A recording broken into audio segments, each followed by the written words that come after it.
Hi friends, India முழுக்க நடத்தப்பட்ட NEET தேர்வோட முடிவுகள் ஜூன் 14ஆம் தேதிக்குள்ள எப்போ வேணாலும் ரிலீஸ் ஆகலாம் அப்படிங்கிறது இப்போ முக்கியமான ஒரு செய்தியை. ஃபைனல் ஆன்சர் கீயும் அதோட சேர்த்து நமக்கு ரிலீஸ் ஆகலாம்.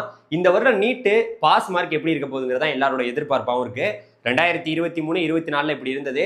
24 அடிப்படையில் பார்க்கும்போது நம்ம தமிழ்நாட்டு கம்யூனிட்டி அடிப்படையில், அதாவது எல்லா கம்யூனிட்டிக்குமே ஓசியை தவிர மற்ற எல்லாத்துக்குமே 127 இருந்தாவே நமக்கு பாஸ் மார்க்காக இருந்தது. இந்த வருடம் எப்படி இருக்க போகுது? ஏன்னா இந்த வருஷம் வந்து ரொம்ப டிஃபிகல்ட்டியாக இருந்தது, ரொம்பவே பிசிக்ஸ் கஷ்டமாக இருந்தது, நிறைய பேர் ஈஸியாக இருந்ததுன்னு சொல்கிறாங்க, கஷ்டமாக இருந்ததுன்னு சொல்கிறாங்க. எப்படி இருக்குங்கிறது நீட் ரிசல்ட் வந்தால் தான் நமக்கு தெரியும். தமிழ்நாட்டில் வந்து பார்த்தீங்கன்னா தமிழ்நாடு மெடிக்கல் செலெக்ஷனில் வந்து பார்த்தீங்கன்னா நமக்கான தமிழ்நாடு ஸ்டேட் கோட்டாவுக்கான அப்ளிகேஷன் ஓப்பன் ஆயிடுச்சு. எல்லா மாணவர்களுமே அப்ளை பண்ணிட்டு இருக்காங்க. ஸோ நமக்கு ரிசல்ட் வெளியாகி அடுத்த 5 நாட்கள் வரைக்கும் நம்ம அப்ளை பண்ணிக்கலாம். ஸோ நீங்கள் அப்ளை பண்ணாமல் இருந்தீங்கன்னா டிஎன் மெடிக்கல் செலெக்ஷன் வெப்சைட்டில் போய் அப்ளை பண்ணுங்க. ஸோ அதன் பிறகு வந்து பார்த்தீங்கன்னா ஆல் இந்தியா கோட்டாவுக்கு நமக்கு அப்ளிகேஷன் ஓப்பன் பண்ணுவாங்க. அதுலேயுமே நம்ம அப்ளை பண்ணிக்க முடியும். ஸோ இந்த இன்ஃபர்மேஷன் உங்களுக்கு ரொம்பவே யூஸ்ஃபுல்லாக இருக்கும்னு நினைக்கிறேன். நீட் ரிசல்ட் வந்ததுக்கப்புறம் எவ்வளோ பாஸ் மார்க்குங்கிறத நீங்கள் தெரிஞ்சுக்கணும்னு நினச்சிங்கன்னா நம்ம சேனலை மறந்துடாமல் ஃபாலோ பண்ணிங்க. Thank you very much. பாய்.